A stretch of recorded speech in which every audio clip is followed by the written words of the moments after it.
নোয়াখালীর সোনাইমুড়িতে নাজিম উদ্দিন নামের এক মাদ্রাসা শিক্ষার্থীকে গলা কেটে হত্যা করেছে তারই একজন সহপাঠী। এ ঘটনায় তাৎক্ষণিকভাবে অভিযুক্ত ছাত্রকে আটক করা হয়েছে।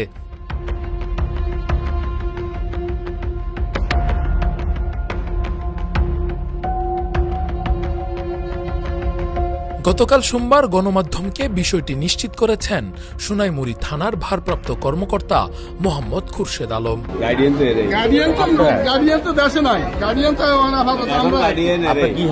আমার সালারকার ছেলে, আমরা তো দেশের থেকে শুনছি যে সে ঘুমে মরি রয়েছে, বলছে যে ঘুমে মরি রয়েছে। আচ্ছা, এখন এখানে আসি না, দেখি যে আমরা তো দেখি না, শুনছি আর কি দবা করি।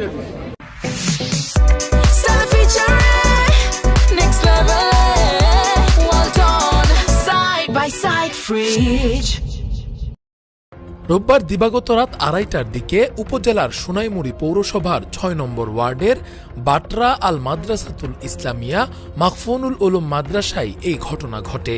নিহত মোহাম্মদ নাজিম উদ্দিন উপজেলার চাষিরহাট ইউনিয়নের জাহানাবাদ গ্রামের উবায়েদুল্লাহর ছেলে। অপরদিকে আটক আবু সাইদ ময়মনসিংহ জেলার টেঙ্গাপাড়া গ্রামের রুস্তম আলীর ছেলে। পুলিশ ও স্থানীয় সূত্রে জানা যায়, উপজেলার বাটরা আল মাদ্রাসাতুল ইসলামিয়া মাখফুনুল উলুম মাদ্রাসার আবাসিক বিভাগে থেকে নাজিম উদ্দিন 22 পাড়া ও সায়েদ 23 পাড়া পবিত্র কুরআন হেফজ করেন। গত 10-15 দিন আগে টুপি পরা নিয়ে নাজিম ও আবু সাইদের মধ্যে বাকবিতণ্ডা হয়। মাদ্রাসার একজন শিক্ষক বিষয়টি অবগত হলে তাদের পরস্পরের মধ্যে মিটমাট করে দেন। কিন্তু এ ঘটনার পর থেকেই নাজিমের উপর ক্ষুব্ধ ছিলেন সাইদ। এক পর্যায়ে সোনাইমুড়ি বাজার থেকে 300 টাকা দিয়ে একটি ধারালো ছুরি কিনে নিয়ে এসে নিজের কাছে লুকিয়ে রাখেন। প্রতিদিনের মতো রোববার রাতে মাদ্রাসার আবাসিক কক্ষে সকল ছাত্র শিক্ষক ঘুমিয়ে পড়লে রাত আনুমানিক 2:30টার দিকে সবার অগোচরে সাইদ ঘুম থেকে উঠেন এবং ঘুমের মধ্যেই নাজিমকে জবাই করে হত্যা করেন। ওই সময় নাজিমের অসহায় গোঙানির শব্দে একই কক্ষে থাকা ছাত্র শিক্ষক ঘুম থেকে জেগে ওঠেন এবং এই নৃশংসতা দেখতে পান।